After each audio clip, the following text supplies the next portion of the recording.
Since 2003, this is the Sports Source, East Tennessee's #1 sports talk show. Brought to you by Junk Be Gone and the Garza Law Firm. With your host, John Pennington. The Sports Source starts now. Good Sunday morning. Welcome into the Sports Source. We're happy to have you joining us. As I said last Sunday, you know what's going to happen. Tennessee's going to beat Vanderbilt. Then they'll go down, lose at Auburn, and everyone will say, why do we have Rick Barnes? Let's bring Bruce Pearl back. And that's what you got. So we'll break that down today. We'll also talk football. We have a new member of the panel to introduce to you today. Let's get right into it. First segment of this program brought to you by my friends at the Garza Law Firm. Whether it's DUI defense, criminal defense, personal injury law, or any other type of legal issue you're facing, your first choice should always be to call local attorneys, and that's what you get with Marcos Garza and the Garza Law Firm. A lot of ads out there for groups that are in Birmingham and Chattanooga.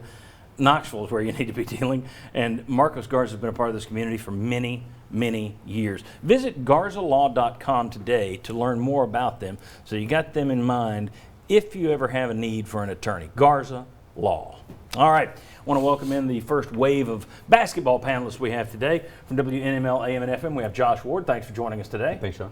Right beside you, we have a new guy on the panel, Jerron Mayman, VFL, and the last 2 seasons, you've been a grad assistant for Conzo Martin over at Missouri. Thanks for joining us today. Thank you.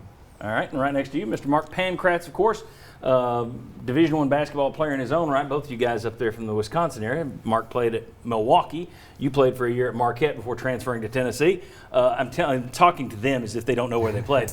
But of course, Mark, you know him as well for being on the staff of Bruce Pearl and Conzo Martin here at Tennessee.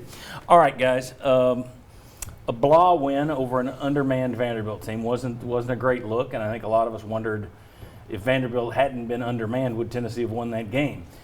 Then they go to Auburn, an undermanned Auburn team, didn't have one of their key players to lean on. And the effort was blah again, especially in the first half. The second half, they made a run of it late there.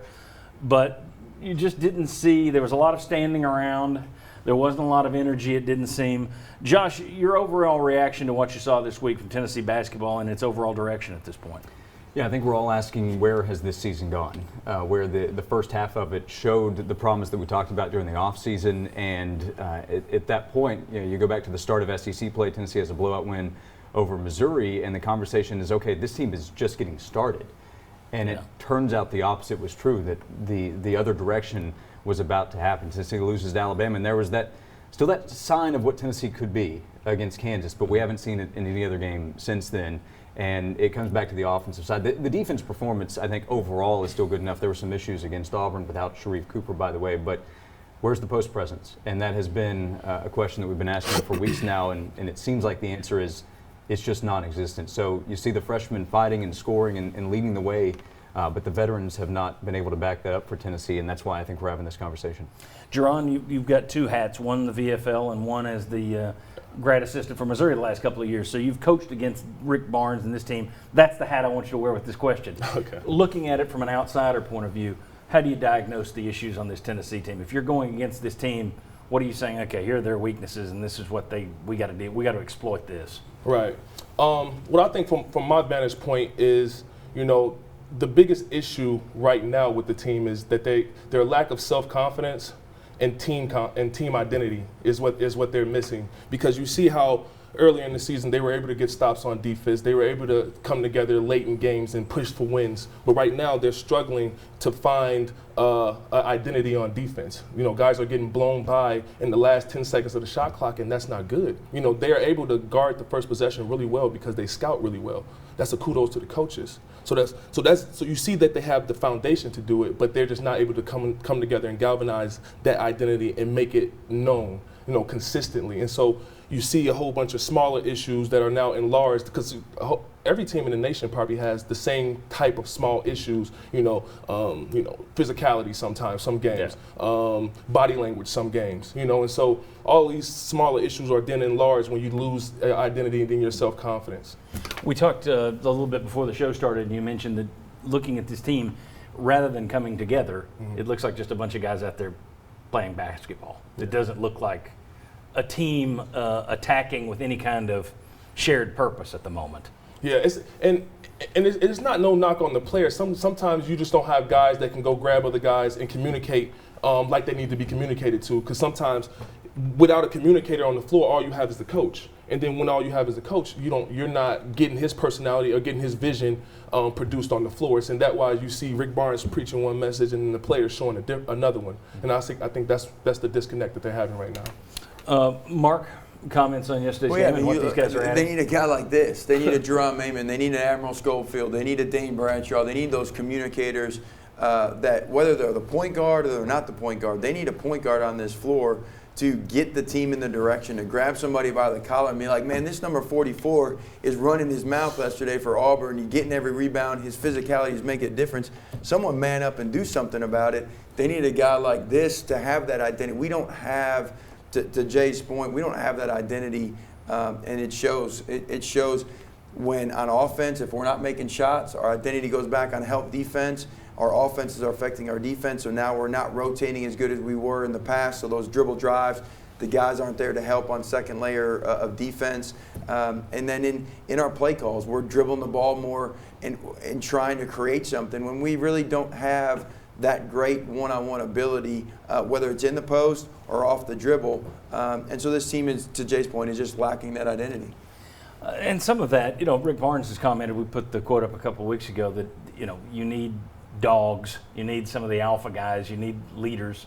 Some of that, you can't put all of that on the coaching. At the same time, there are things that a coach can do to improve things.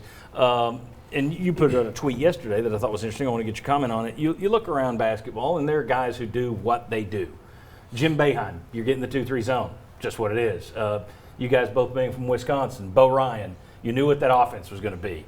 Rick Barnes is a man defense guy. He believes in it, lives with it, loves it, and he's got 700 wins to confirm his belief that that's the way to go. At the same time, there might be instances when it would be good to shake that up a little bit. Your comments, Mark? Well, yeah, I mean, this team has some glaring issues. We talked about point guard play, their ability to rebound. Those two things at this point in the season are really, really hard to change. You can't change a poor rebounding team. It's really hard to all of a sudden create a point guard.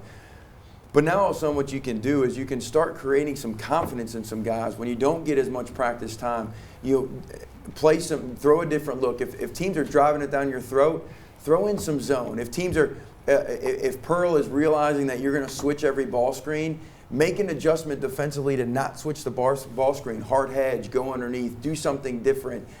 Play some zone. Yes, zone. The issues against zone is can you rebound out of it? We're a struggle to rebound, and so that would be a reason why you would not play zone. But with this team's length, with some guys' inability to keep guys in front of them, and to throw the offense, keep them on their toes a little bit, trying some zone. On offense, getting some guys some looks in positions where they can be successful. Their skill set is set up for that, as opposed to playing motion offense and asking non-creators or freshman creators to go make a play. It's just hard. And so I do think there are some things where coaches can instill and give some guys some confidence by just making some small tweaks. But Barnes, again, Hall of Fame coach. I said this yesterday. I'll say it again. You talked about the Pearl comparisons, right?